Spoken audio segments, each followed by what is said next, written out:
Wow. It is nice to see people in person. And I will go right off the bat and say that we are proposing to Orlando that residents, vaccinated residents, of which everybody is now, no longer need to wear masks in the clubhouse. We need their blessing on that, because they're the ones who feel liable. The other thing we're going to approach them about is allowing fully vaccinated visitors in the dining room. He said it's not a done deal, so don't start inviting people. But it was brought up a couple weeks ago. It was discussed this past week. The feeling I got was positive. But they run all this, they run it through their staff and through their attorneys and yada, yada, yada. But I think that's on the horizon, if I had to guess.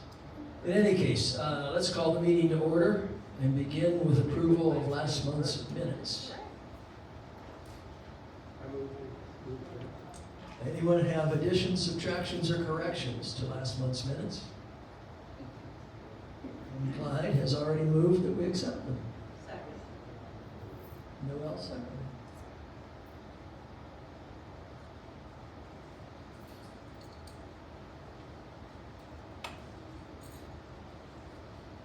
All right, I'm going to jump in with a few. I got a lot of stuff to talk about today. So I'm going to do a few announcements right off the bat. And then we'll go to treasurer reports and announcements and then back to committee reports. By the way, today's meeting is being recorded. And the only video recording is going to be us. We were voted the best looking group. Quiet, Peter. No. Logistically, Holly is videoing this, and the audio recording for questions and committee reports will be included. It's just that the people giving them will not be on screen. So she doesn't have to move the camera around, and frankly, we weren't sure everybody wanted to be on screen. So in any case, that will be posted on MyWLife. Will it be by tomorrow? It should be on MyWLife by tomorrow under the resident council heading, so that folks that can't make the meeting can see what went on. Okay, just a few notes. In general, each community in Westminster is downsizing the nursing beds available to meet current staffing levels. They cannot hire enough nurses or CNAs. I don't know what the direct impact is on us here, but this means that beds will not be marketed to the general public outside of Westminster until the permanent staff numbers warrant supporting those outside persons. It should not impact anybody, any resident getting into nursing or assisted living. Point of information, the labor force in the 10 communities has turned over 30% this past year. That's gigantic.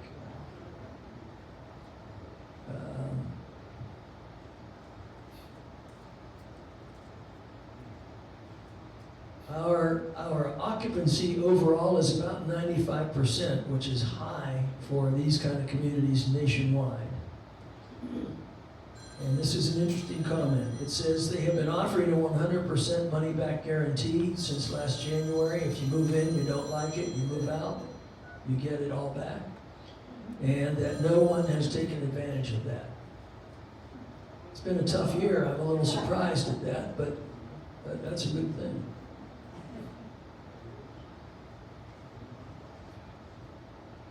All right, Mr. Treasurer, are you ready for a report? Short and sweet. The resident community budget status. We have a balance of $4,781.82 as of September 30th. Big item that's going on now is the Employee Appreciation Fund Drive, and Bob will be calling on Peter Orvis, who is chairing that, and he will update everybody on the status of that. Respectfully submitted. Any questions on the budget? And do I hear a motion? I move that we accept the budget as presented. In 2 seconds. And we're good. Another quick announcement, the Nursing Center air quality work has begun. They are building a vestibule area at the entrance to the nursing wing, which will be created for donning and doffing medical clothing, so that the air quality will be separated from the parts of the building. Second part of that is they're creating 6 negative pressure rooms. Does everybody know what that is? Okay. If you remember, when people were coming home after COVID, they had to go to Julington Creek. A negative pressure room means that air from the building, filtered air, comes into a room and is vented outside. So if you have a person who is contaminated or sick with something that's communicable, all of that air that they're breathing is vented outside the building. What it does for us is if we have more COVID patients that go away, go to the hospital, they can now come back here instead of having to go to Julington Creek, which is a nice plus. The other side in assisted living for the memory support program, the Wander Management Program, which is one that keeps track of wandering residents, is installed. It is not yet operational, but it is in, and they are beginning to train the staff for memory care. I know a lot of us are happy to see that underway. The last thing from Debbie was the flu vaccine should be given on November 16th here at WSA. More to follow on that.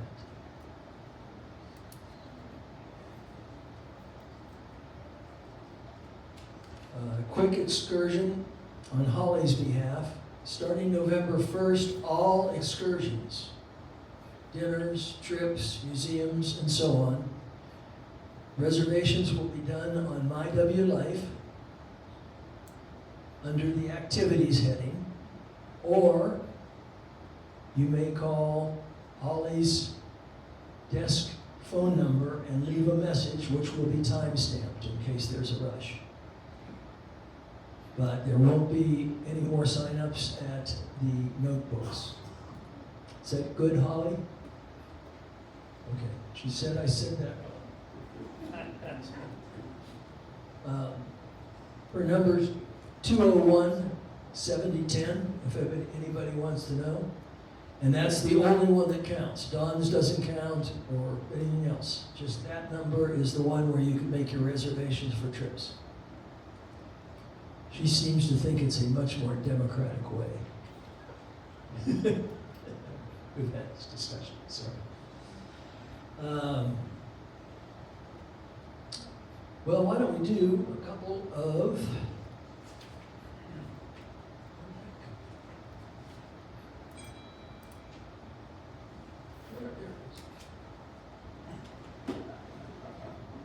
all right, let's do some committee reports, and we've already had Finance Committee, and Bruce Darnell is not here, and filling in for him is John Batza.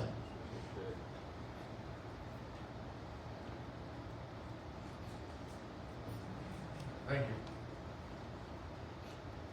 Bruce is repairing his body this week, and hopefully it'll be as simple as a short visit.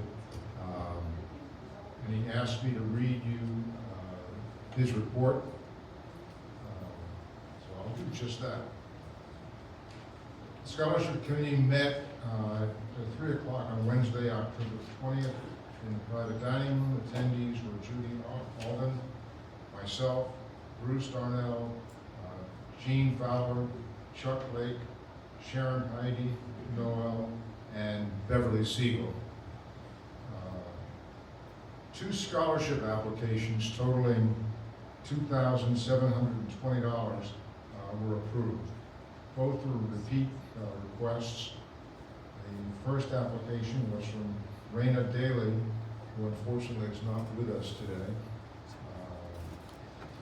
who is taking on online courses this fall from Valencia College in Orlando. She's pursuing a BA degree in business management and requested a grant of $1,249. The second applicant was Emma Whitmire. She is seeking an AA degree in nursing at St. John's River State College and requested a grant of $1,471 for the spring semester. I would ask Emma to come forward to collect her check.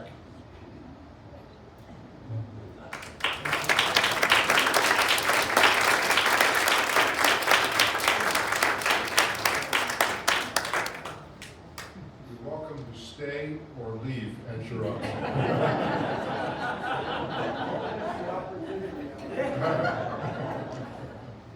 Thank you all.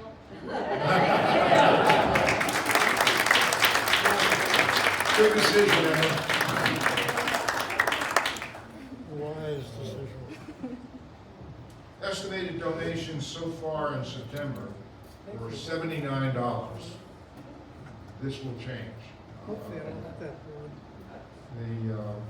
Which resulted in a total fund of $86,581 at the start of October.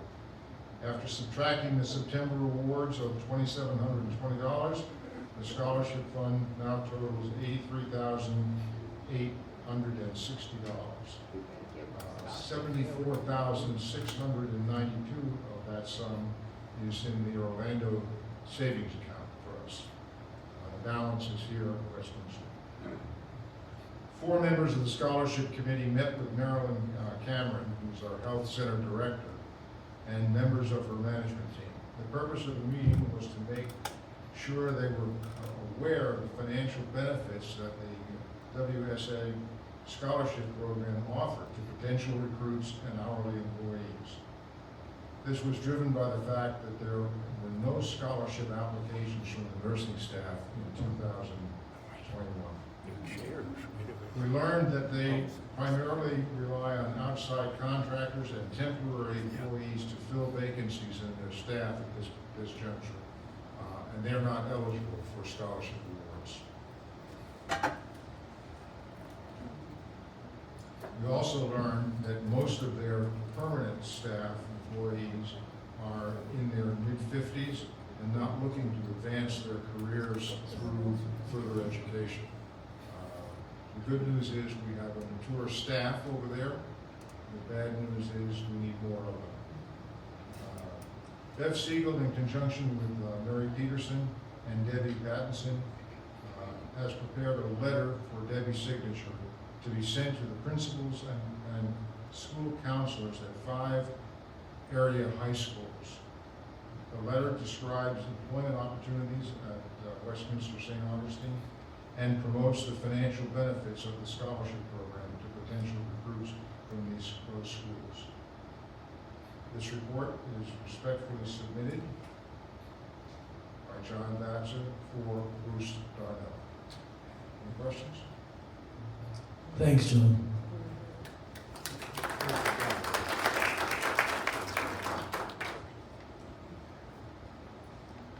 I pointed out earlier, this may be a little bit longer meeting, and I neglected to request committee chairman, if you can, to perhaps be as brief as possible. As it was kind of a little longer discussion at the end of this.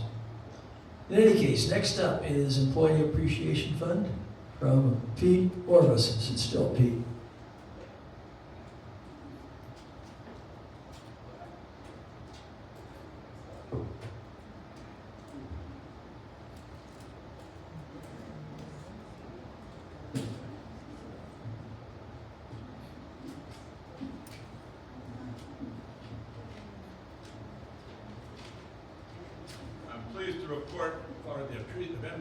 Appreciation Fund for October the 26th, 2021. The Employee Appreciation Fund for this year, 2021, is more than halfway through the campaign to encourage Westminster residents to recognize and appreciate the approximately 125 employees who provide us with many, many services throughout our community.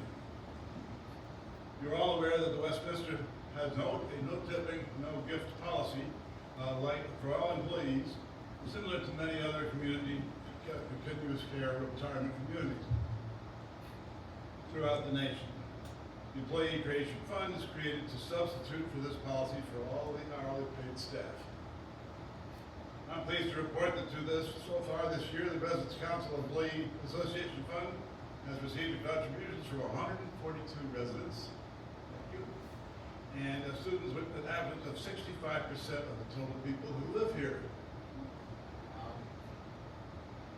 The total amount received to date is $84,910 as of today. We look forward to receiving donations from the rest of our students, our residents, before the end of our campaign on November the 30th. Respectfully submitted. Peter Oaks. Thanks, Peter. Great job. Great job.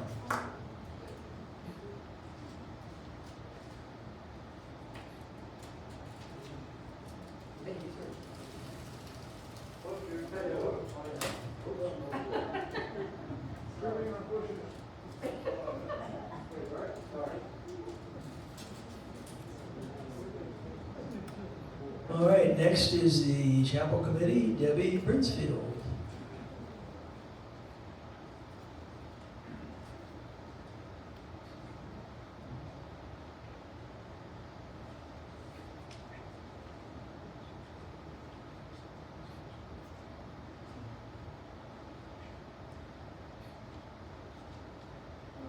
The last chapel meeting was held on Monday, October the 11th, beginning at 3:30 p.m. in the chapel.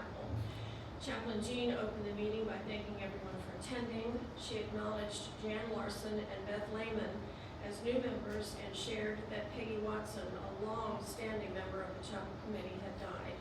She stated that the purpose of the committee was to assist with religious services, honor deceased residents with a memorial rose and notice, and to encourage spiritual growth. She asked Jan and Beth to introduce themselves and provide background information, which they did. The chaplain then reviewed several activities coming up for the rest of this year in October, November, and December. Information on these activities will be presented in future editions of the Explorer. A sign-up sheet will be available for committee members to assist with Thanksgiving, Advent, and Christmas Eve worship services. These services also are scheduled for the Health Center. At the Jewish group meeting on October 6th, attendees reaffirmed their purpose to raise campus awareness of the Jewish faith, primarily through education. Several activities are scheduled and information will be provided in future editions of the Explorer. The chaplain reviewed the two new support groups led on our campus by the Mental Health Center of Florida. The first is a grief support group for those residents who have lost a relative or friend, and the second group is a caregiver support for residents whose spouse has Alzheimer's or dementia. Information will be provided regarding the next 8-week sessions. As I understand it, the first session is about halfway through. Beth Lehman suggested a condolence call from a committee member to be paid to Marjorie Corner, sister of Dorothy Voss, who died recently. Beth volunteered to be the bereavement caller on behalf of the committee. Chaplain Jean noted that 3 capital projects, which have become foundation chapel fund projects, are in preliminary discussion. The first is a new sound system for the chapel with potential hearing loop capability. The second is a drop-down screen and projector, and the third is a new organ. Jonathan is working on quotes for the sound system and the drop-down screen and projector. No update as yet, but the committee recommended drawing on the expertise of Mike Hofecker for sound system insights. Kathleen Vandenberg gave an overview of why the organ in the chapel needs to be replaced and presented several brochures from reputable organ companies. After discussion, the decision was made that Kathy would continue her research and make a definitive report suggestion at the next chapel committee meeting. Cost of a new organ would be approximately $20,000 to $30,000. Tanya Alliance, who is our foundation representative on our campus, will assist us with the foundation application and funding process. The discussion ended with the chaplain thanking Kathy and the chaplain committee for their input on these projects. The chaplain, Kathleen Vandenberg and Debbie Brinsfield, will pay a courtesy call on Audrey Hudson, who with her husband Perry donated the present organ many, many years ago. The call will be to apprise Mrs. Hudson of the proposed new organ and to discern her feelings in regard to the eventual disposal of the current organ. We have had that meeting with Mrs. Hudson and she was very much in favor of the new organ. And I would just like to point out, the only thing she wants is the organ bench. And if you go look at that organ bench, she did the embroidery, what is that called? It's not needlepoint. She did the needlepoint for that. It's just beautiful, so I can see why she wants that back. The chaplain asked the committee to be thinking about ways to improve and or enhance worship services in the chapel. A resident who wishes to remain anonymous has donated funds to purchase brass flower vases for the altar. The current vases are not very sturdy, and brass flower vases would complement the brass candle holders. The chaplain asked for volunteers to assist with the lighting and sound system in the chapel as needed. Jim McKinney knows how to operate the system, and resident Mike Hofbecker can also be called on to assist. The chaplain noted that the new battery-operated candles have been purchased to fit our smaller brass Advent wreaths. We are no longer allowed to have lighted candles with a flame. Jim McKinney asked when and if Sunday services would start again in the health center. The chaplain replied that the rector of St. Francis in the Field Episcopal Church has recently retired. Resumption of Sunday services in the health center will be dependent on the new rector and our lay leaders agreeing to resume Sunday morning services there, and we would need a change in our COVID protocol for allowing people to come into the health center. Lastly, the chaplain asked the committee members to be extra gentle with the staff, and I would also like all of you to hear this as well. All staff members must be vaccinated against COVID by the 1st of November to begin or continue their employment. And for some of these staff members, this is a tough decision. They have reasons for not wanting to do this. As I understand it, most of our employees are willing to do that. That meeting adjourned at 4:40 p.m. and the next meeting will be held on Monday, February 7th. We only have our chapel meetings quarterly. So that's my report. Thank you. Thank you, David.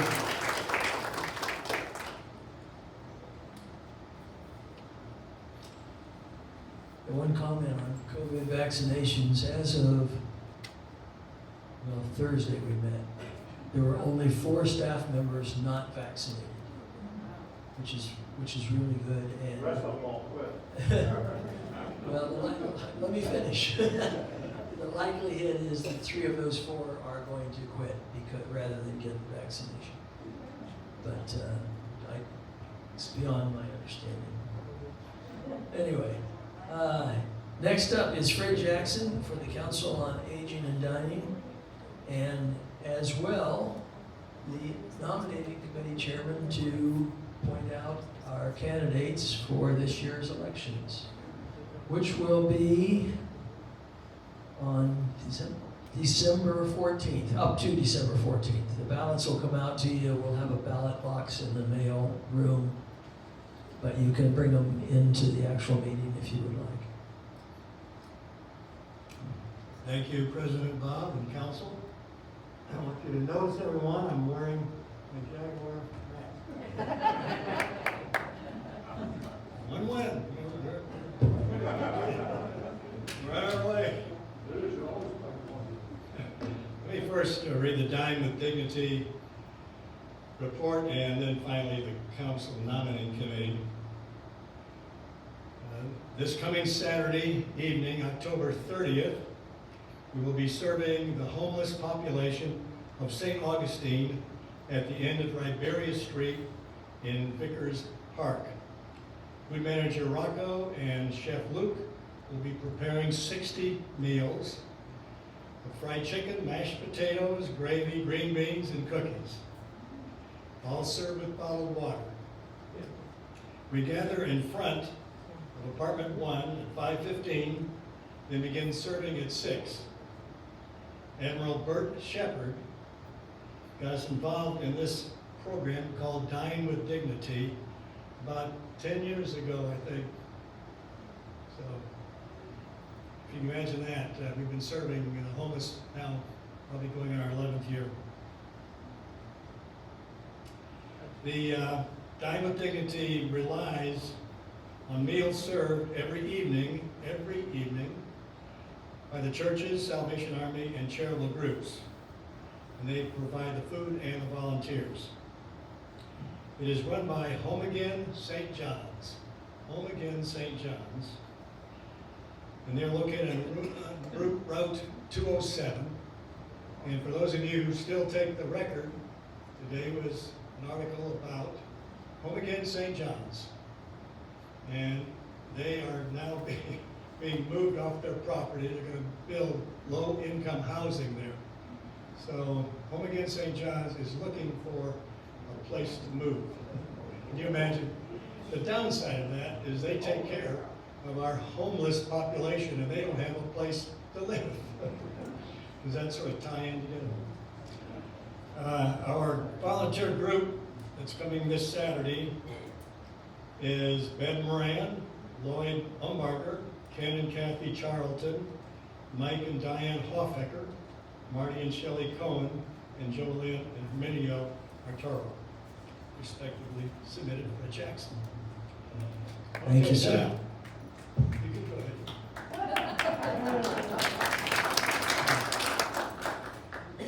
The next is very important. That is the nominating nominees for our coming council. The council nominating committee made up of Clyde Brady, Sandy Brockmeyer, Mike Hoffecker, Bev Siegel, Kathy Vanderberg, and Fred Jackson got underway September 23rd. We started with a list of 14 qualified candidates. And after 3 meetings and numerous in-person telephone calls, we reduced the list to 7 qualified and deserving candidates. Then in our final meeting, by secret ballot, we reduced the list to 4. As I call your names, the 4, if you'll please stand. John Batsa, Albie Kokorin, Vinyan Williams, and Alex Wilson. You want to stand for Alex? Let's give him a hand.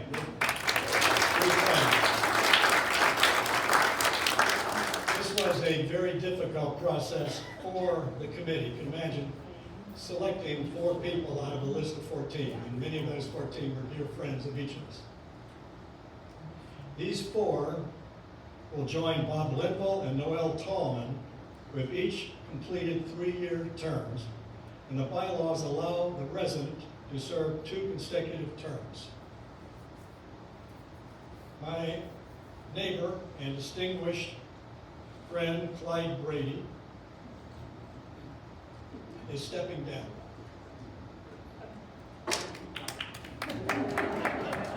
And Clyde, you know, I just am concerned, was it just too tough for you? That leaves 6 candidates. I'm going to pay you. Pay back for that. That leaves 6 candidates running for 3 seats in an alphabetical order. It'd be John Batsa, Albie Kokorin, Bob Linville, Noel Tallman, Vinyan Williams, and Alex Wilson. A Meet the Candidates page with their bios will be distributed November 15th. At the annual meeting on December 14th, you will get to vote for 3. And let me conclude by saying all of the candidates on the original qualified list of 14 were eminently qualified, and I encourage each one of you to run again. It's been a pleasure serving as a committee chair, and I thank those who are serving with me. Thank you. Thanks, Fred. That was a lot of work, and I know there was a little heartache involved because everybody that they started out with would have worked out just fine. But Fred, thank you. Thank you for doing that. Next up is Steve Russi and the Dining Committee.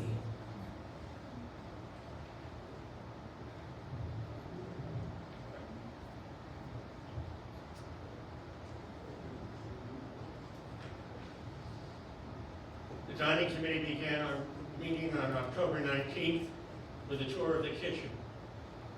Almost 80% of the kitchen equipment has been replaced over the past 2 years, with a griddle on order and a new grill scheduled for the first of the year. A bartender and a person to operate the cafe had been hired. Subsequently, they have not made the cut and are no longer, so we're back to looking for a bartender and something for the cafe.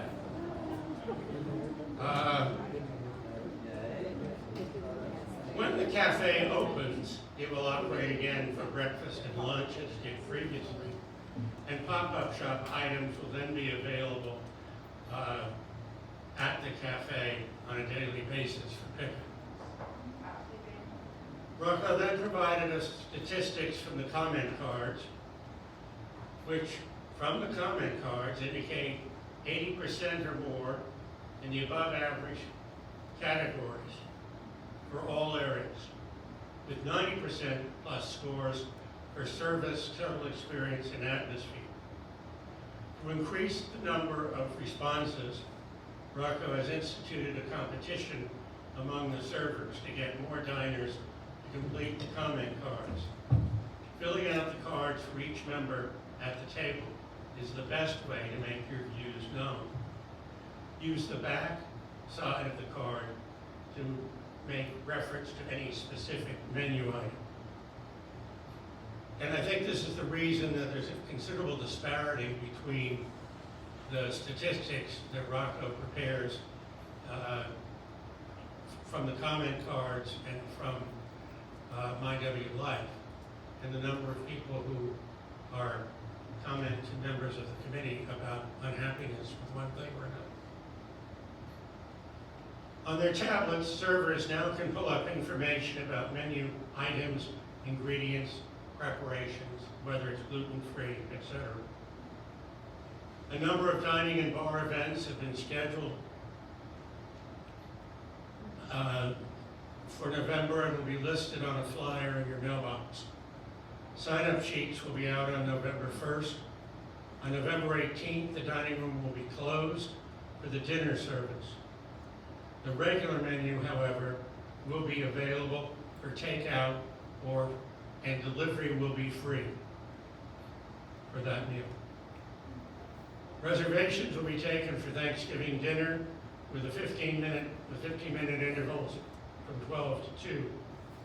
Several residents already have ordered the full dinner for 4 or 6 to take home for a family gathering. Respectfully submitted, Steve Preston. Thanks, Steve. Is Phoebe Blitz here? Phoebe's a new resident who has moved into 2109. Who's going to welcome her? How about John and Janine Karaman? They're probably all still hanging pictures. All right.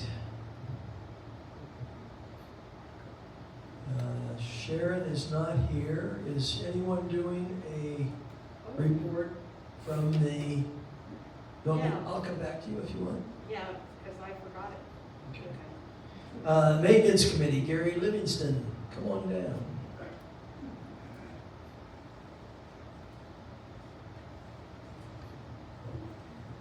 Okay. In the interest of brevity, everybody got Jonathan's memo last Friday? Thank you. I'll go a little bit further. We met on the 11th, and we invited J.R. Sykes, the president of HD Turf, to be there, and just asked him how things were going. His biggest surprise is the problems he's running into with irrigation. They put a lot of time and effort into irrigation lately, and a lot of things have truly been hidden underground. Things that should have been repaired before were just capped off and left. And what they're finding now, when they make a repair of one thing, it increases pressure and causes another problem down the road. And so there's a lot of irrigation work going on, and that's going to continue. Once it's finally finished and they have everything where it should be, then they'll go through into some fine tuning and really get things away from homes, and right now there's sprays going all over the place, and that's the reason. They change pressure in one area and it causes problems somewhere else, so bear with them, but they've been surprised.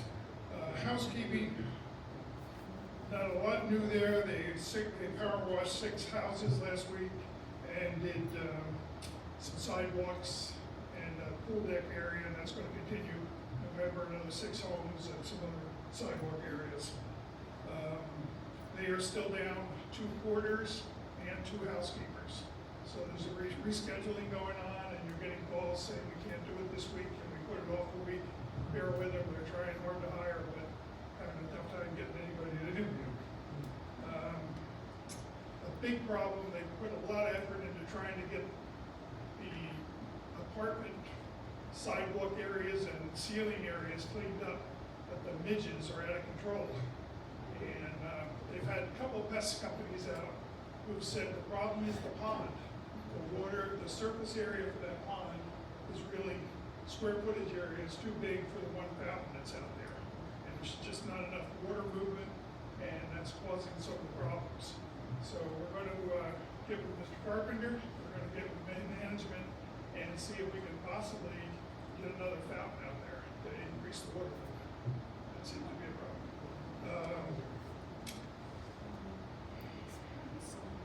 We're going to resume deep cleaning of homes.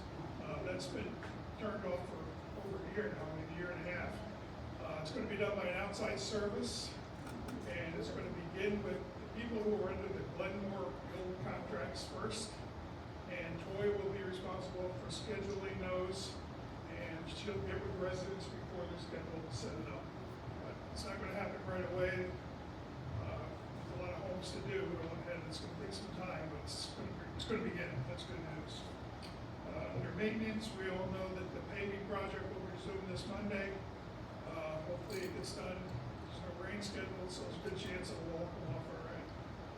Again, pay attention to those maps you have. And maps, you know that? I don't have a map. Pay attention to the maps, and if you have any questions, give Jonathan a call. But be ready for Monday, Tuesday, primarily. Cover structure out here, all those base plates have been completed, and they're ready for, they've been treated and slightly reinforced, treated, and it should be good once they get repaved. So, the health center, Bob talked about the water management system. The sensors are all in, but we still have to be connected to the Wi-Fi, and that's going to happen in the next couple of weeks. The isolation rooms Bob talked to, and really what that is an attempt to be proactive and be ready for the next pandemic should it ever happen. We don't want to go through the Julington Creek thing we went through this time, so they're concentrating on 6 rooms, but they'll actually be able to expand that up to 14 if it's needed. So that's a good move, and it's a proactive move. Bocce ball court, coping was installed around the outside. That's a much more attractive area now. This exit door, entry door is now working, the automatic, whole new installation, so feel free to use that. Personnel, down 2 maintenance people still, and we will be down 3 security people, or one security person, I'm sorry, as of Friday. So 2 maintenance people, 1 security.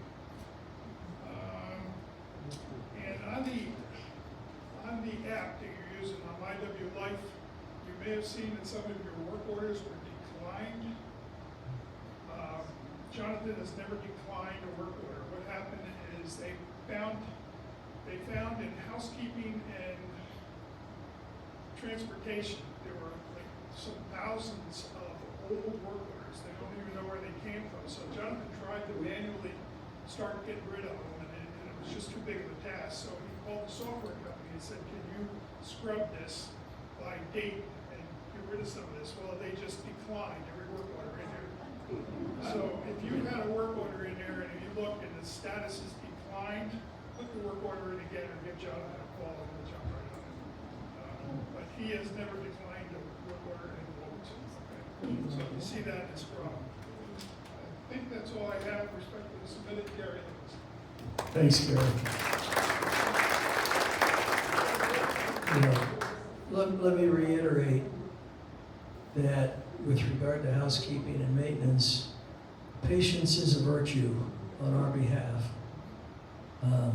They work their tails off. They all put in more hours than we can understand.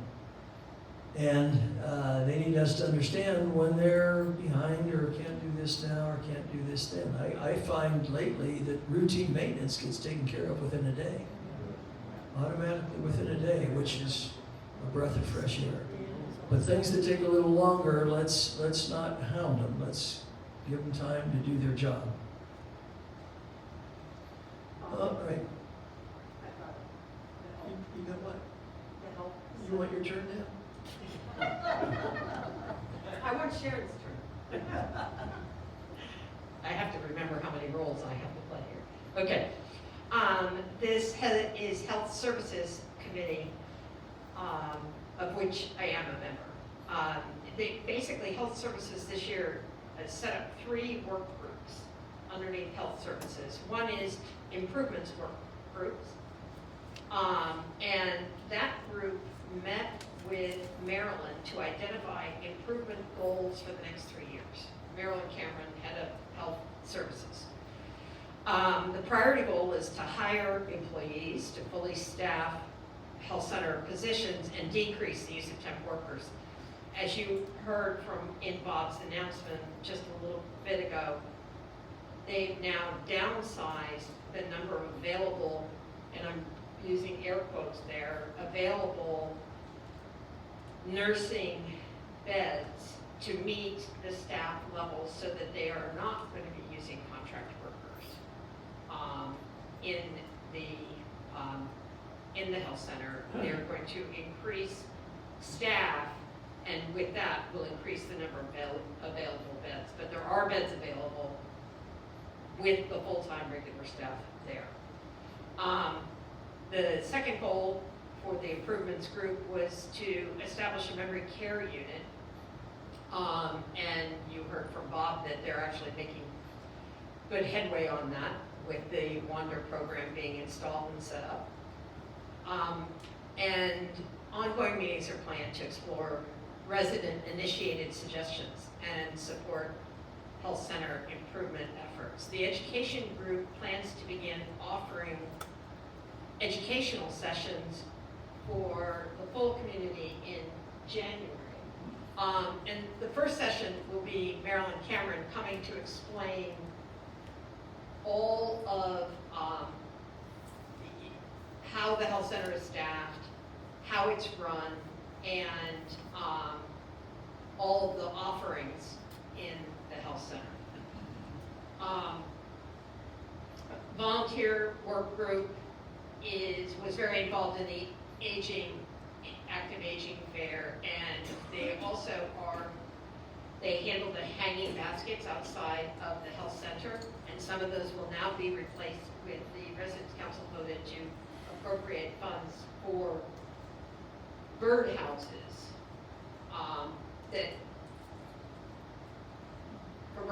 that will be hanging. They're not real birdhouses, so I hope the birds don't get too upset, but they're really for the residents to sit in their rooms and take a look at this lovely scape of flowers and the birdhouse. Many of you may know that there was a group last summer that was trained it's called Caring Friends Program, and this is a group of people who have been trained to be with and sit with those of our residents in the health center who are terminally ill. And there will be a new class this fall for people to be trained. So if you're interested in that, see Chaplain Jean or Sharon. That would be very good. And I think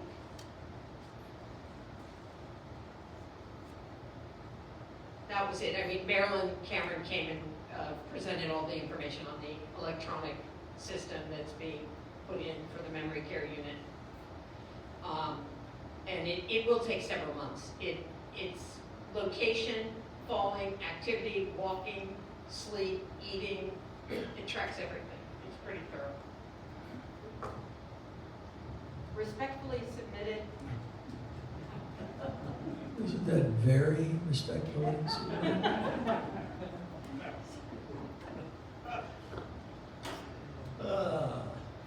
All right, where are we? I'm going to take 1 minute. As everybody knows, we had a survey. We compiled the survey. And I took the survey and met with our CEO and COO in Orlando. At the end of this meeting, I'm going to run through that. So we may run a little long. However, in Debbie's notes to me for our meeting today, which she will use at the town hall, she says, we have received a copy of the Resident Council September 14th resident survey. Dining, maintenance, and housekeeping are working with their teams to focus on the areas identified that need improvement. As you know, the survey didn't identify any areas, but all of you did, with your comments on the front and back of the survey form. So I thank you for that, because it gave everybody insight into why we answered the survey the way we did, and it gave them a focus to look into the future. And I'll cover the results of the survey here in just a little bit.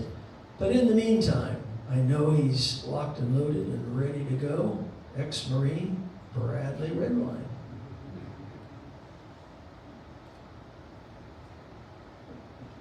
Thank you, Bob. Attention!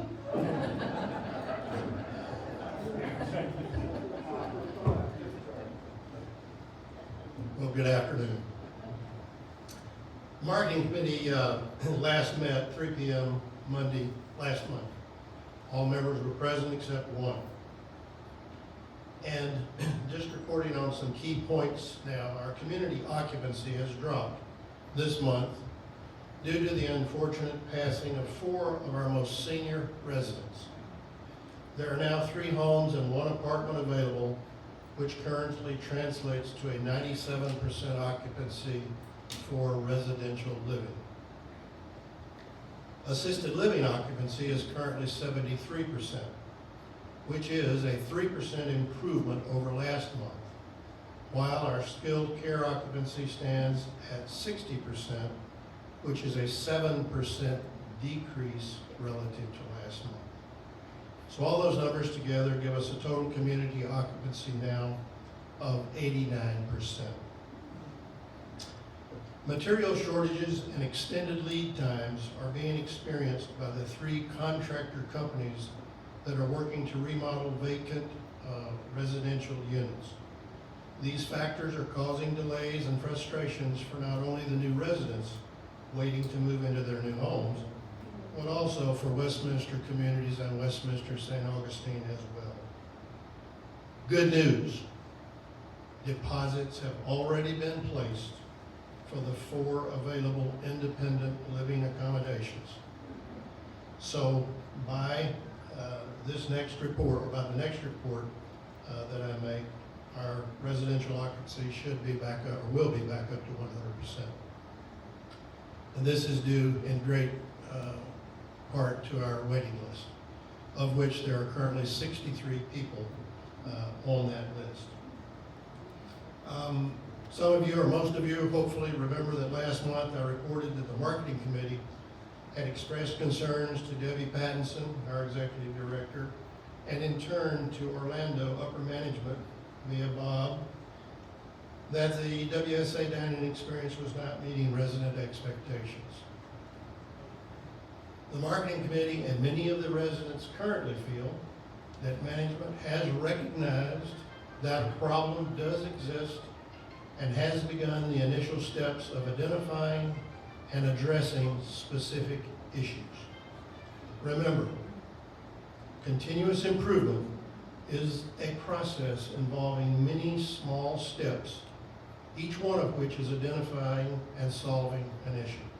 For example, Rocco has made some personnel and schedule changes in the kitchen, which has had a positive impact on improving food taste. Rocco has also expanded and improved the monthly Last Friday breakfast menu to include healthier options to choose from.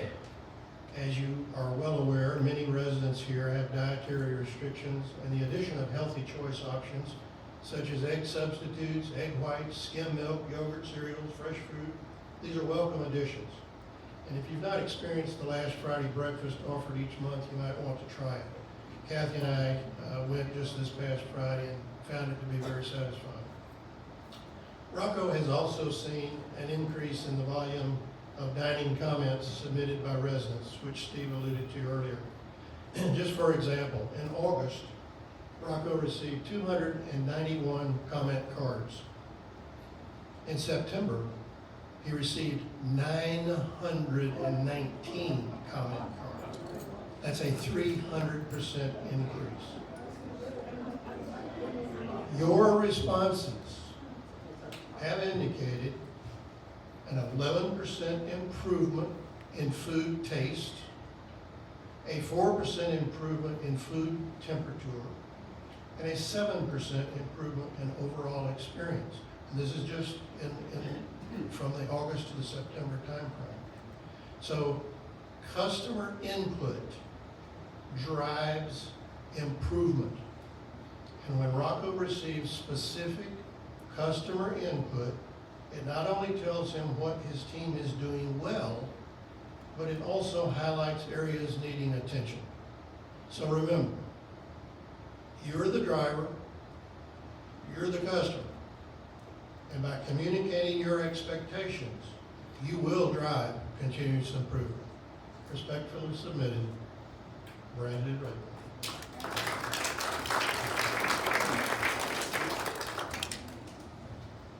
Thank you, Brad. We are down to Kathy Charlton.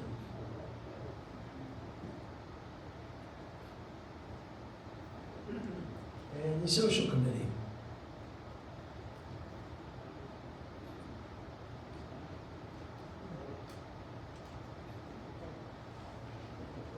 My report only takes 2.5 minutes.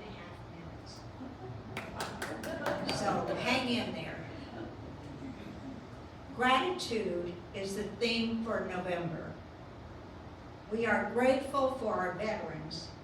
Let's show them our appreciation by coming to the Veterans Day Parole program here. Another day, we will get a chance to pack shoe boxes for soldiers. If you have never seen a performance of a USO troop singing and dancing to Letters from Home, you are in for a treat. Don't miss it. A fall festival will be held in the Health Center parking lot. There will be fun games and bluegrass music for a foot-stomping party. On another day, a Native American program will be performed. Look for details later. Arrangements have been made for us to go on a boat tour to see the Night of Lights from the water, an experience you will not forget.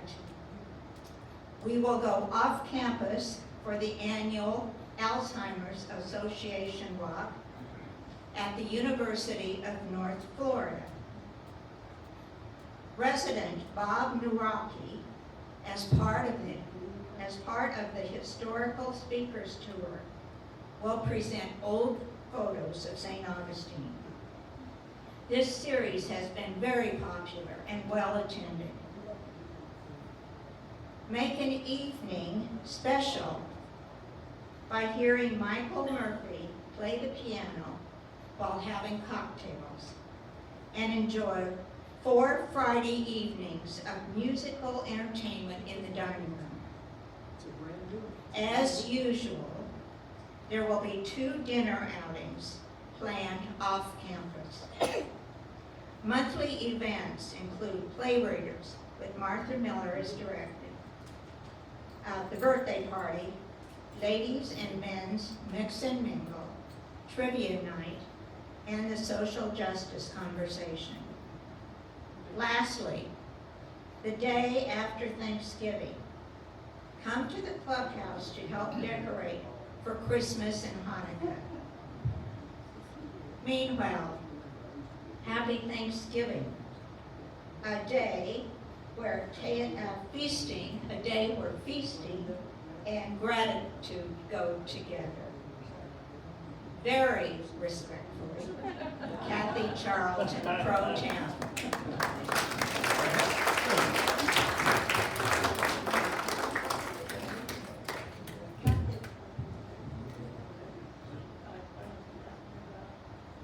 Jazz night tomorrow night. Hey. Oh, I'm sorry. Motown, and there will be dancing in the streets. All right, where are we? Noel, you had a brief comment? Sure. I take it you're asking me about the redevelopment committee.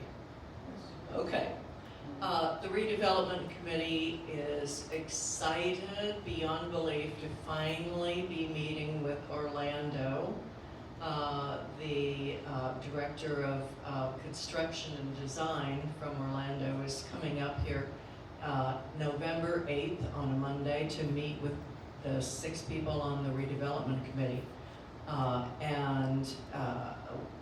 We don't know what is going to be presented, but it's less than 2 weeks and we're counting the days down. Now, when we find out what the information is as far as how they view redeveloping this campus in order to increase the number of homes or apartments, however they deem to do this, when we find this out on Monday, November 8th, you all will also find this out possibly sooner, but at least formally 1 week later on Tuesday, November 14, because that will be the resident council meeting here in November in 1 month.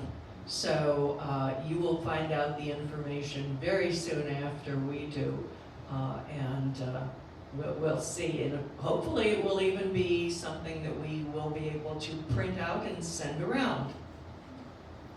Respectfully submitted. She ought to be in marketing. She exaggerated that so well. Seriously, Jim, we're going to do questions in a minute. The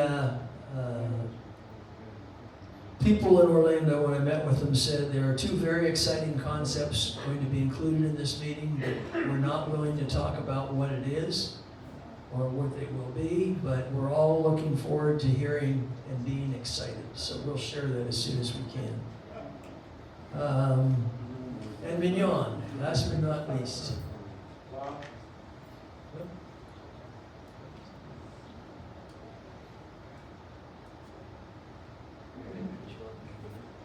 We didn't respond.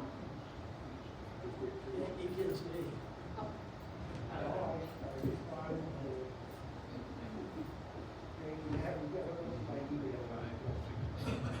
I think next time I'm gonna sit on this side of the room, it's a shorter walk, but I remember 3 things that Bob said at the beginning, and I'm gonna echo them: be short, be brief, and be seated. So I'm gonna try to get those 3 things in right away. First off, I'm here to report on the social justice group. It was wonderful to see 55 people in this room last Wednesday when we had the mayor here. I believe that he answered the questions that were given from many of you in the community, and as well as some questions that we had from the floor. So I thank you very, very much for your participation. There will be continuing programs where we will be having people come from outside the community, come and speak to us so that we can be well informed from the leaders of our community as well as what we do on our own to learn more about what is going on. I'd like everybody to remember that the purpose of this meeting is not a political one, it's a social one in terms of talking about the initiatives and issues that we have in facing our nation and the country and the world. And it's to facilitate ongoing dialogue that informs and promotes social justice in our community and beyond. We do have a committee that has planned programs for the remainder of the year. They will be exciting, and we will use My W Life and along with the other instruments that Holly has to be able to share them. I also want to note that the mayor's interview is online, so any of you that missed it is available for your review and understanding. The next meeting is set up for November 17th. Stay tuned for more information. Respectfully reviewed and submitted, Mignon Williams. Thank you, Mignon. Thank you. And Mike is going to take your lead on be brief, be what? Be short, be seated. Be brief, be short, be seated. Well, you'll never be short. I've been short my whole life, so. Okay, I'm here to give you a FLICRA update. All of you received the quarterly report in your cubbies about 3 or 4 weeks ago. In there was a lot of information, and I don't know if any of you bothered to read it. For those of you who don't know what FLICRA is, there's the very first paragraph I'm going to read quickly. It says, FLICRA is the Florida Life Care Resident Association. Its mission is to safeguard the quality of life and the welfare of residents in Florida continuing care retirement communities, or what are now called life plan communities. Whether they are paying dues or not, FLICRA is trying to take care of you. Anyway, a lot of information in there, and if you need another copy, let me know. But this is my report, so we're going to be short. Right now, we have 163 members of FLICRA within this community. When I started this a couple of years ago, we had about 75, so we're doing pretty well. The annual FLICRA meeting is in November. Usually, if it's in person, it's at a facility somewhere. My first one was over at Fleet Landing. This year, it is going to be a Zoom meeting again, and that is on November 3rd. We have a new FLICRA representative of Westminster St. Augustine, and that is Steve Russey, who has graciously said he would help out. So right now, if you have any questions, you can talk to Steve Russey or me. Steve's coming up for the speech, so you might want to come to me. Or you can go talk to Phil Buck, who did this for 5 years. Anyway, one of the things that all the new residents need to know, and maybe even some of the old ones, if you are not a FLICRA member and you are a new resident, when you join the resident association, the association will pay for your first year of membership into the FLICRA community. One of the things that FLICRA does is it keeps track of what's going on. Well, the main thing it does, it is our legislative voice. The money that you pay for dues primarily covers the cost of a lobbyist and a little bit of office. The legislature starts on January 11th, the legislative session. Ends on March 11th. They only meet for 60 days. We wish they would do that in Washington, but they don't. If you need to know what's going on or you want to be included in actions taken by FLICRA, I have created what we call an e-blast list, and I have put slips in people's cubbies. Give me your email address, and when something comes up, I blast out to everybody that's on the list what's going on and if any action is needed by the residents, like getting a hold of your state legislator, tell them you don't like what he's doing, things like that, or you like what he's doing. Anyway, so that's it. If you have questions regarding the e-blast list, please see me, and I will give you the form that I have you fill out, and we'll go from there. And that is the FLICRA report. Now, I'm going to segue over to the hydroponic just for a second. People say, how can I donate to the Hydroponic Garden Fund? And we are collecting funds right now to be able to purchase plants for the spring planting season. Right now, the hydroponic garden is dormant. All the plants grew up and pretty well died off. What you do, if you want to donate to the hydroponic fund, is you make a check out to the Resident Association, WSA Resident Association, for $5, $10, whatever you want, and mark on it that is for hydroponic garden, and it'll go into John's account he has set up for the hydroponic fund. That way we get money to buy nutrient solutions, we buy plants, and we make it so that anybody in the community who needs parsley for something for dinner, go over and you clip yourself some parsley. Anyway, and we grow a whole bunch of good stuff in there that, we have to keep an eye on the tomatoes though, because somebody will come in and strip the plant. So we say take a few, not all. Anyway, and that's my report. Thank you for acknowledging me. Thank you for reminding me. We're going to do questions and answers, and after that, and I know the meeting's running a little bit long, my intention was to go through the survey results and then a very quick outline of the meeting that I had with Terry Rogers and Gary Hennis.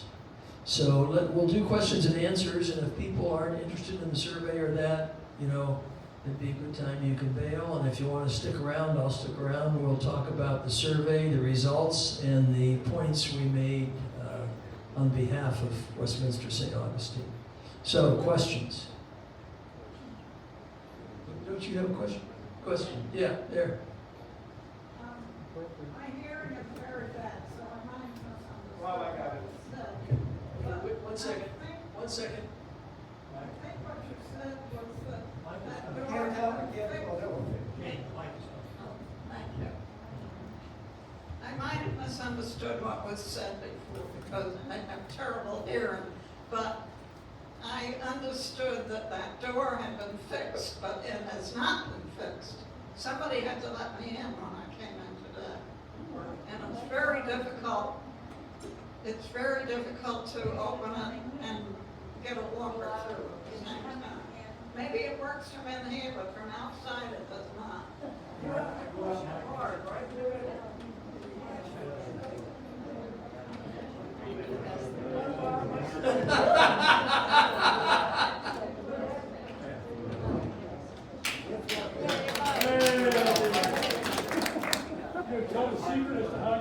All right. Other questions? You have to have the right touch. I'm just going to take a minute. This is a report from the sports committee. The sports committee consists of 2 people. I am the chairman, and my wife is the vice chairman. We meet every day for 59 years. As some of you know, there's some sports events this week. The World Series is tonight, and there's a little football game downtown Jacksonville on Saturday. Here's what I want to do. I want to make a bet.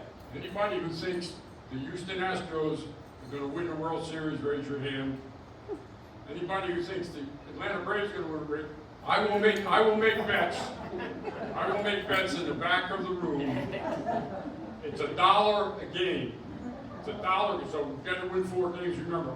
So if the Braves win 4-2, you're going to owe me $2. So at the end of this meeting, I'll be in the back by the piano. Anybody who wants to bet on Houston, come back. The second one, the more important one, is the Georgia-Florida game. The Georgia-Florida game Saturday, as you know, the number 1 Georgia Bulldogs, the number 32 Florida Gators. I will give you 14 points because I'm a good guy, okay? You ought to be embarrassed to take it, but I'll give you 14 points. I'm taking Georgia, you're taking the Gators. I'll just tell you one more thing before I say. When Fritz drives you around in a car, we've all been in this car, when he takes you around and you look at houses, if you have a Florida Gator sign outside your house, the buyer automatically gets a 10% discount. Because what happens when that house becomes available, Fritz knows there have been alligators in that house, so you get a 10% discount. Second thing, I will donate all the winnings. To the Employee Appreciation Fund. And I will match all the winnings for the Employee Appreciation Fund. Thank you all. In the back when you're done.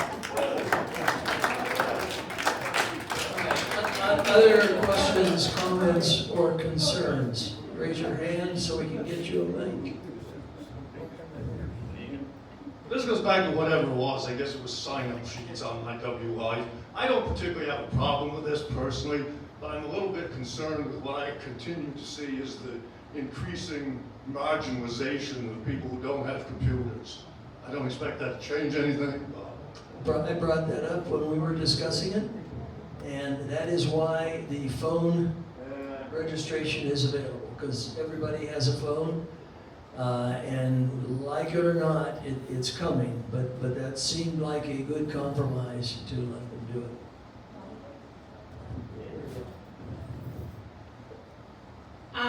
Just an announcement about the residents, not handbook, what's it called? Directory, thank you. We are going to be preparing a new directory, and my goal is for that to go out. We have so many new residents. My goal is for that to go out in January. Speaking of MyW Life, the information that I put in the directory comes directly from a download of MyW Life. So I need each individual to go into their MyW Life profile, make sure that your phone number is correct, your email address is correct, your street address is correct. And if you don't know how to do that, Holly is setting up MyW Life tutorials, MyW Life helpings, and you can actually go there and somebody will do it with you. But I really need that completed by the 15th of November. Okay? So before our next meeting, your assignment is to look at your profile in MyW Life, make sure it has in it what you would like in it. And because that will be, and then what is there is correct. That's the most important thing. Good. Mignon?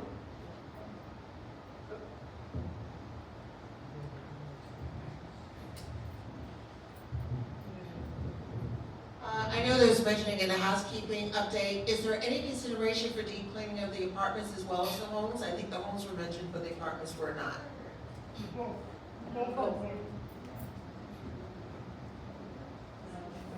Gary, and is that only for Glenmore? Is that only for Glenmore contracts? It's only for Glenmore contracts initially, but that's apartments and houses. Other questions or concerns?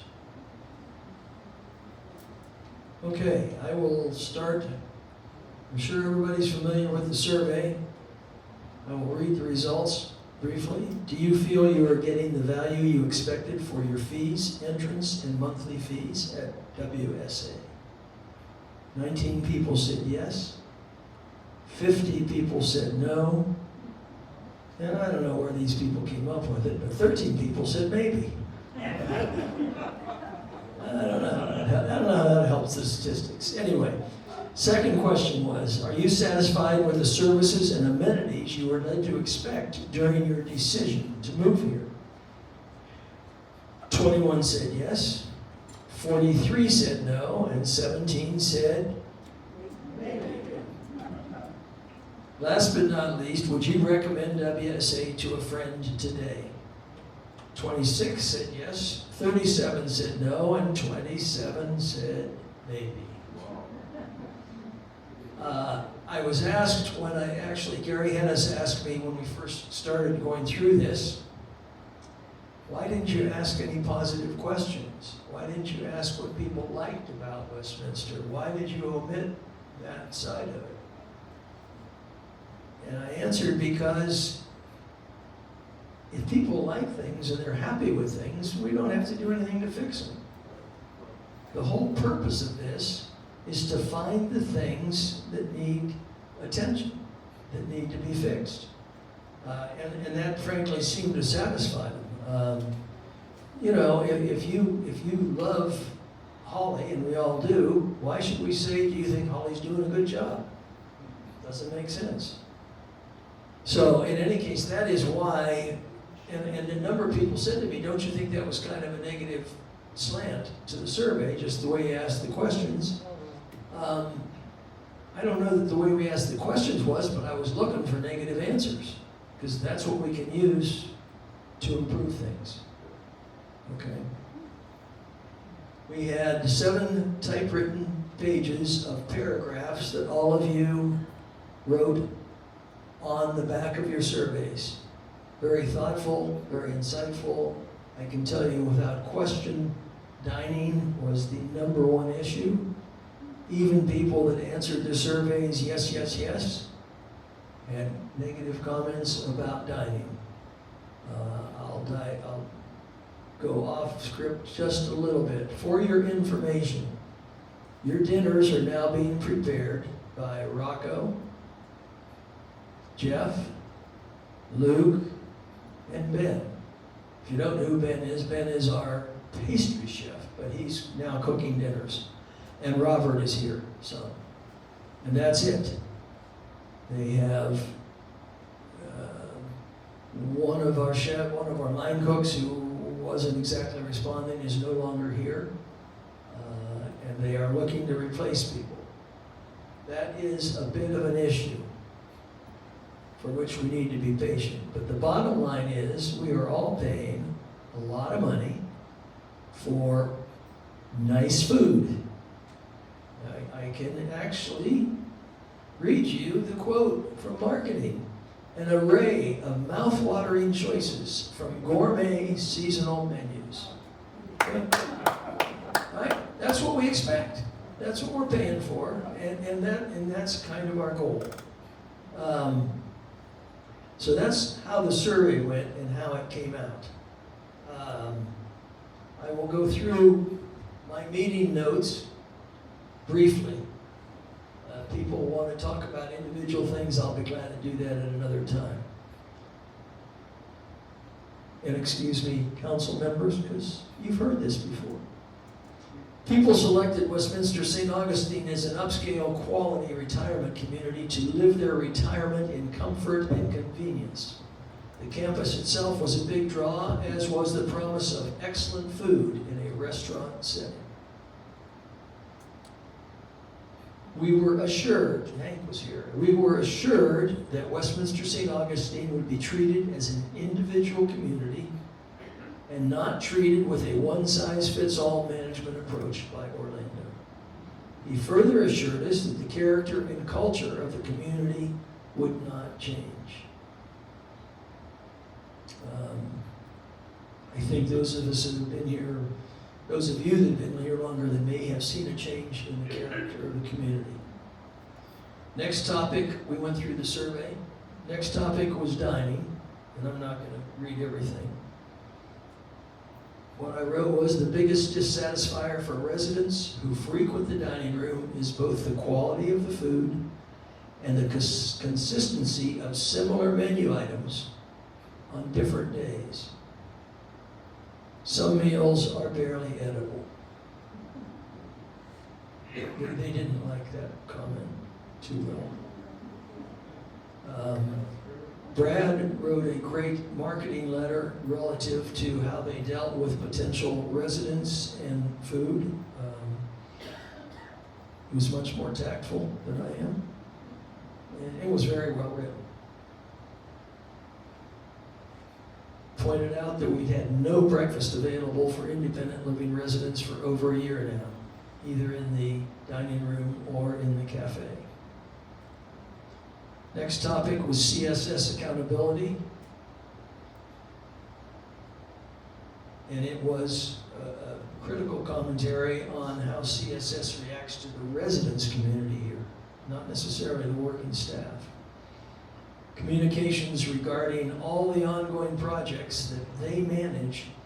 Until 3 months ago or 2 months ago, there were no communications, or almost none. We were led to believe Jonathan was supposed to be overseeing this stuff, and he is not. CSS is supposed to be overseeing all the apartment work.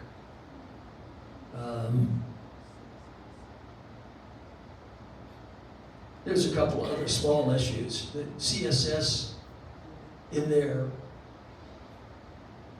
position is supposed to manage. If you've noticed, our brand new carpeting is beautiful until you go to the back hallway by the food pickup area. And they haven't replaced that yet because CSS blew the order. We talked at length about staffing.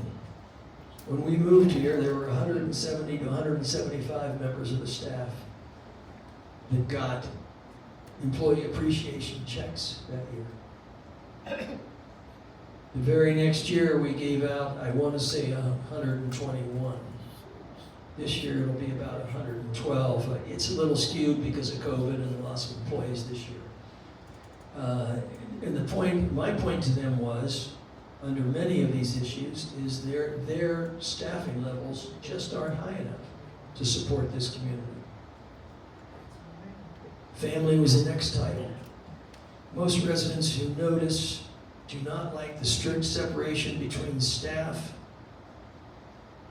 and would prefer a more family-like atmosphere. There were some examples I gave that I won't go into, but it would be nice if you wanted to have a dog sitter that one of the waiters or waitresses could take care of your dog. I happen to be a dog person. Same applies to cats. But you know, they're so concerned about keeping us separate, you've lost some of that community feeling. I proposed that they put in their a la carte services a couple of those personal services that some of the younger kids could help us out with at times. Wash cars. You know, I'd be glad to pay WSA $25 to get my car washed and have the kid get $20 for that. Debbie is looking into that. We talked about the fact that nobody moved here to be cheap.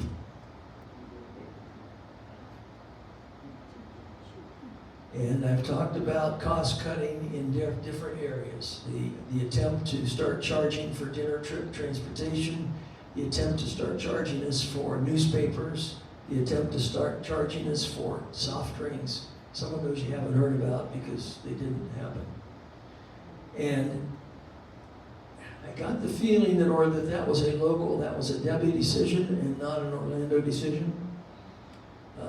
2 days later, they are now paying for all 4 newspapers, which saves the residents about $2,000 a year. They should have been all along, but it's the best we could negotiate.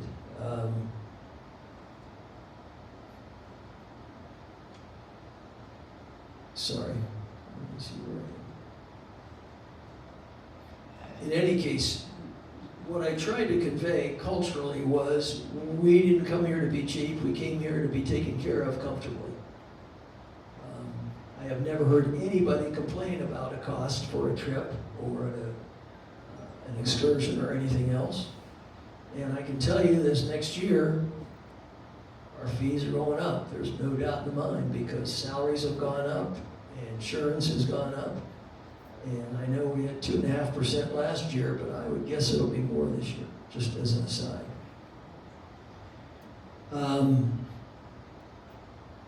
Talked about transparency of information relative to staff, relative to the number of agency people in the health center, and that they should be sharing that information with the communities. I didn't get a real positive answer to that. It wasn't negative, but it wasn't. Some of the others, they said, okay, we can handle that.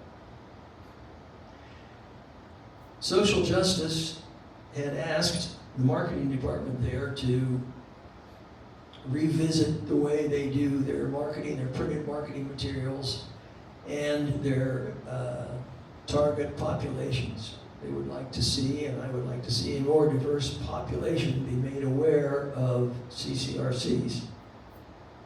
If you don't know about CCRCs, we are, I would guess, 99% white. What? 99.9. Part of that is availability, part of that is marketing, part of that is people are just not aware of it. And part of it is some people want to stay in their own community. But the point is, we wanted to be certain that our marketing materials went out and were made available to people across the spectrum in a fair manner. Perceptions. We feel you're trying to provide an omni hotel service on a red roof budget. I didn't like that too well. let me tell you, those two gentlemen are real gentlemen, and they are very active listeners, and they took notes, but you can see some of my comments were a little harsh, I know that. It is what it is. I did suggest that our executive director get a significant discretionary fund that she could use to take care of immediate issues, like the nice broken card table in the card room that she could go out and buy somewhere, but it's can't go through the whole purchase system, things like that. Suggested strongly more use of volunteers to support our directors and daily operations. They were very excited to hear that, and that people were interested. There are people here that are interested in helping. Checking people into the dining room and seating them.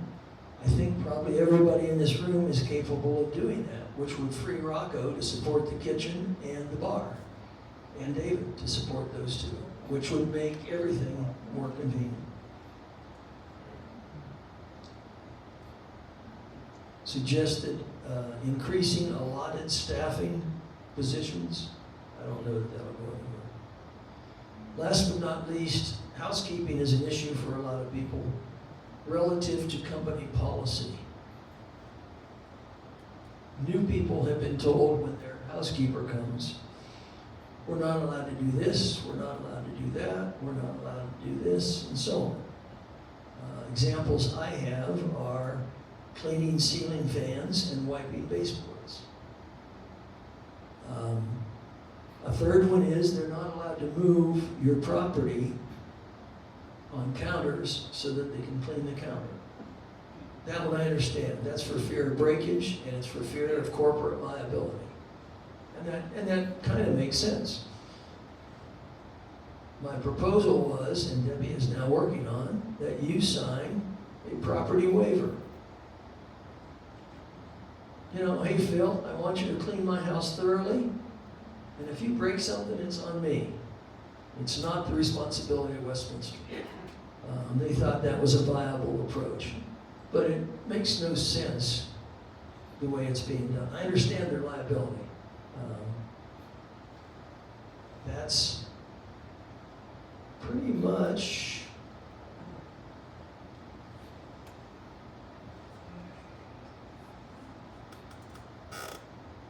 yeah, I'll read this.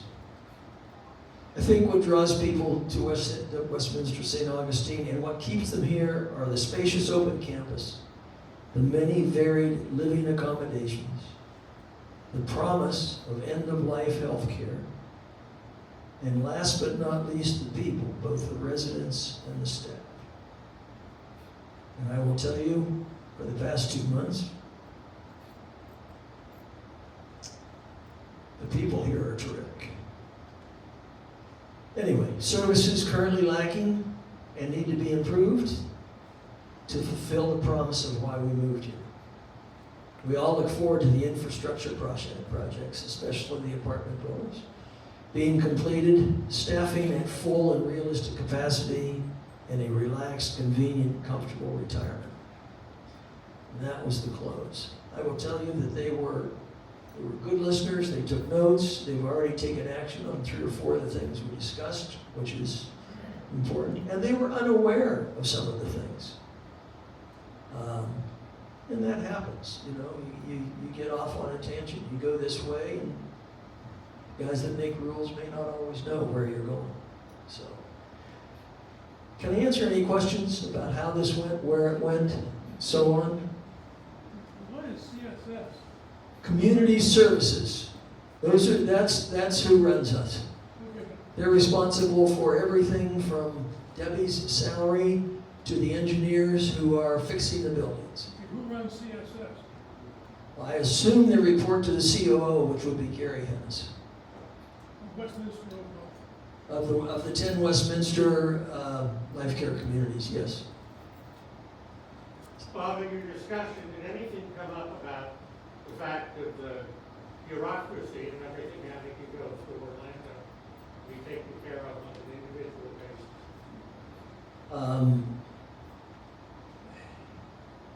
I will say yes indirectly. I did not approach the black pit of Orlando. Interestingly enough, our staff here will prepare something. Sign it in a day, Debbie will sign it in a day, it'll go to Orlando, and 3 weeks later, we haven't heard anything back, which is the black hole. And I understand it, no. But I did cover that a bit when we were under CSS accountability and their responsiveness to us and our needs.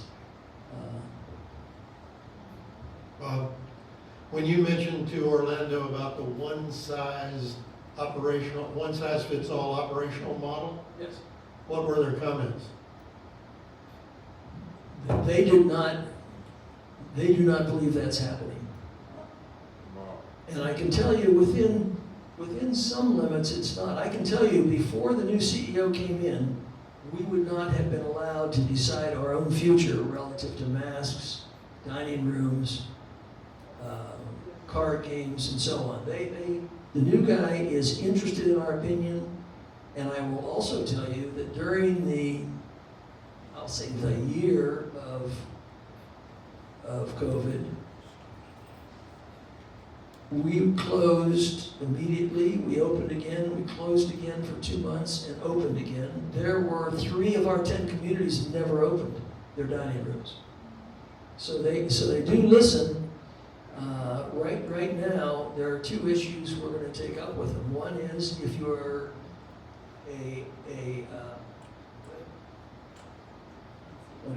if you are fully vaccinated and you are a resident, we're going to ask to eliminate masks in the clubhouse.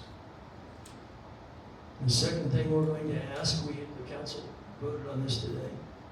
The second thing we're going to ask is if you have a fully vaccinated guest/relative you would like to bring to the dining room, that be permitted. And the individual host is responsible to be sure that they are fully vaccinated. Both of those things are comments I've gotten a lot from a lot of people on. Other questions? Thoughts? Yeah, Marty. Of your discussion, do you expect any significant? Well, you heard me talk about the newspapers. We were buying 2, they were buying 2, costing us $2,000 a year. I said, in a community like this, you're asking the residents to buy the newspapers for the library? And 2 days later, that changed. So, that's a significant concrete thing. It went down through Debbie, it went to Holly. Holly's already notified Ginger, the librarian, and John, the treasurer, that she'll be handling that from now on. So, is that? So, yes, I do. They were really good listeners, and they are really interested in us being happy. And they were really surprised at the comments being so negative. Bruce. Bob, was there any discussion about? Got a mic up here.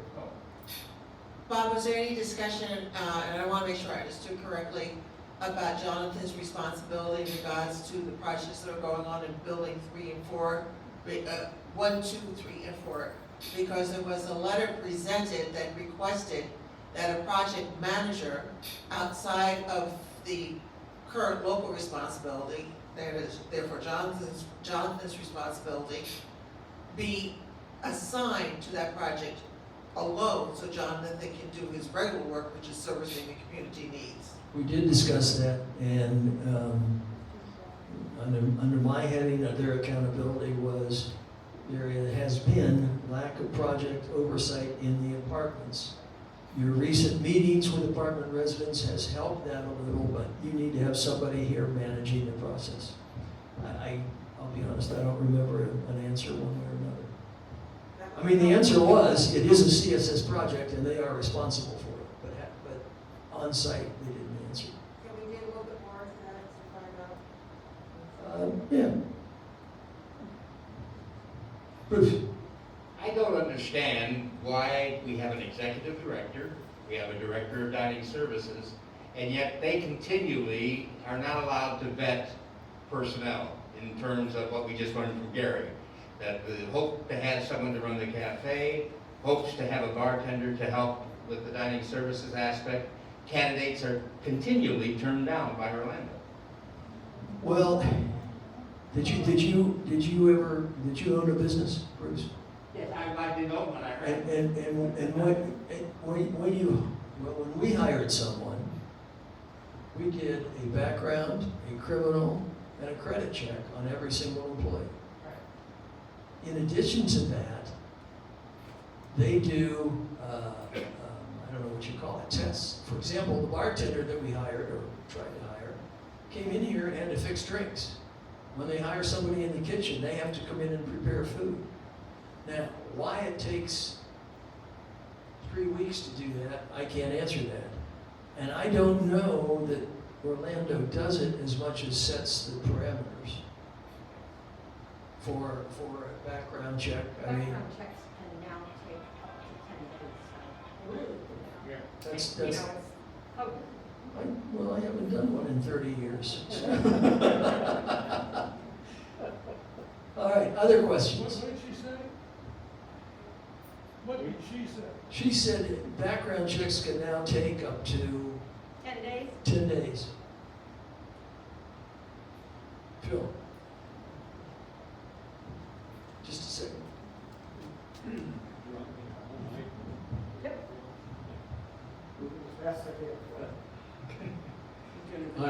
I've watched this number grow for quite a while now, and it does concern me a little bit because it's a very big item for the residents here that we started way back when, and that is the scholarship fund.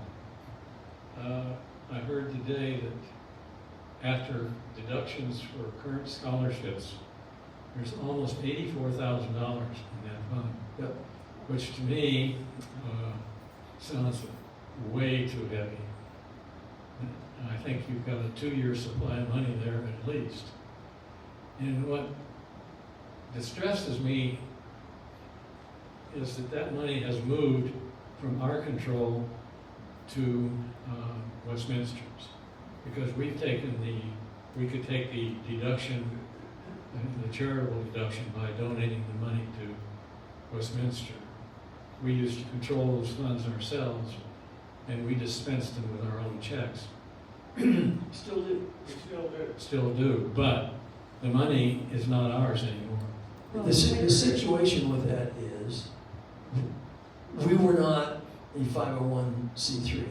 So if you donated with us, you could not have a deduction. So they worked out a deal, I think Jack did, with the foundation to be our bank. Now, the majority of our funds go there and are banked there, and by the way, they pay us 5% interest on that money. But when, and I'll ask John to correct me if I'm wrong, whenever we need money, all he does, I guess, is pick up the phone and say, I need $15,000, and John gets a check for that that goes into our account, so that when the recipients are ready, it is a check that John writes from us. I've been a strong proponent of being sure that everybody understands the scholarship fund is not a foundation activity. It is a resident activity. The foundation banks the money for us, and that's it. Back to the question I have, why so much in that fund? Because Bruce did one hell of a job. Yeah. John?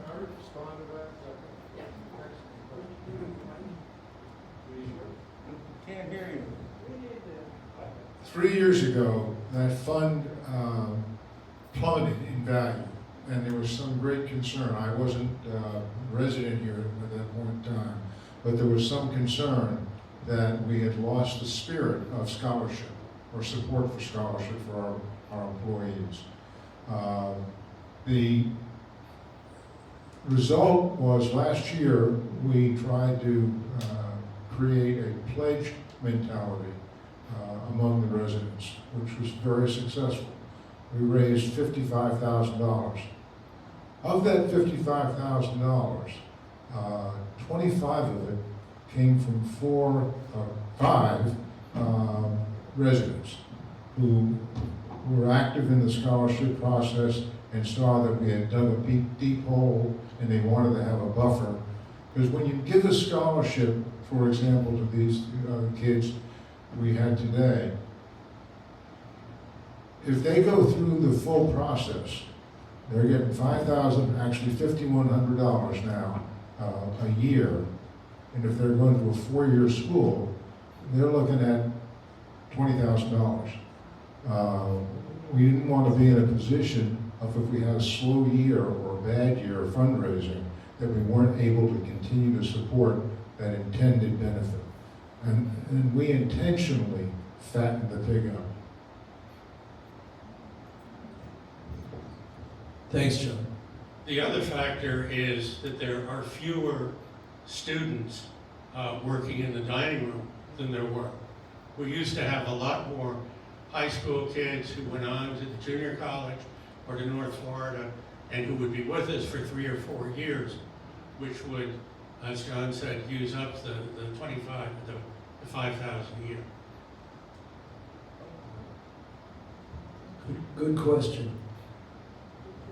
Other thoughts?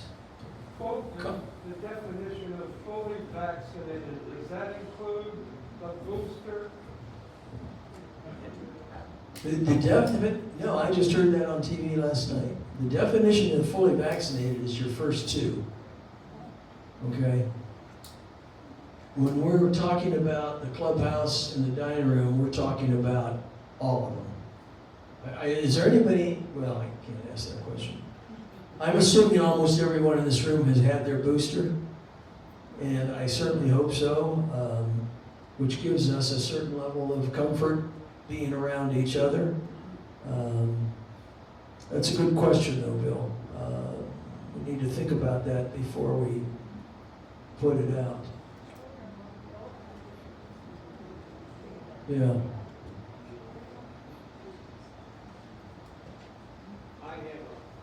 He's coming. He's coming. Hey, 1 second.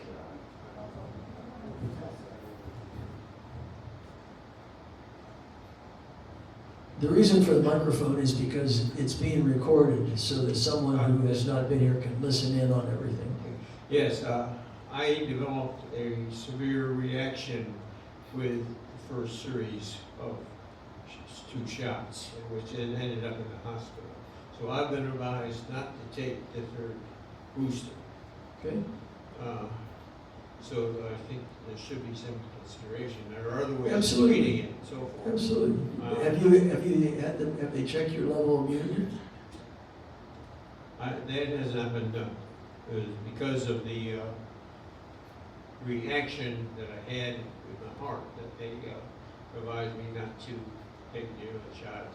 And they said they'll be reevaluating things as we go along because there may be some trick to switch from the Pfizer to another one of the antibodies. But right now they don't know if it's related to something that was in the compound or related to the virus itself. Yep. So that has to be worked out yet. But just to be confident, I think this full vaccination for people who have had the COVID, it makes sense. I think there should be some sort of a consideration of people that have had COVID on the vaccination and those people that have medical reasons that they can't take the booster. Yeah, allergies and, are an exception, right? Did you say you had 2, but not the 3rd? Yeah. As of now, according to legal definition, you're fully vaccinated. Yeah, Bruce. Yeah, I'm not addressing directly natural or acquired immunity, because that's a hot issue on the national stage, and it shouldn't be, because there are a number of studies that indicate that it's superior to vaccination and lasts a lot longer. And there are those of us who have been diagnosed with COVID kind of resent the whole thing, even though we've been double vaccinated. Okay, other comments? What? I don't understand. What's that? Okay. Listen, I appreciate everybody's patience and staying. If anybody, if we've won way longer, I like, as you all know, I like a 1 hour meeting, but I knew this was going to take time and I thought you would be interested. So we will take one more question from the back left corner and then I'll take off. Or if you've heard enough, go on home. Sir. Just unsaid but implied here was that monies collected from residents are for activities that are restricted to this community. That in no case is there excess monies that go to the general funding of Westminster General obligations and or commitments. Looking for confirmation. Can you hold that just a little closer to your mouth? What he's asking basically is money that is donated to the foundation stays within the Westminster community. Well, they will tell you that.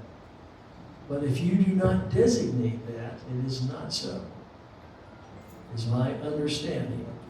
In other words, anything you give, if you don't say, I want this to remain at Westminster St. Augustine, they're bound to do that. If you just give it to one of the funds, it may go somewhere else. Is that correct? Yeah, that is correct. And she's. Is there a published format that goes out to residents so they know how to make that happen? You would have to ask Tawny. I can't answer that.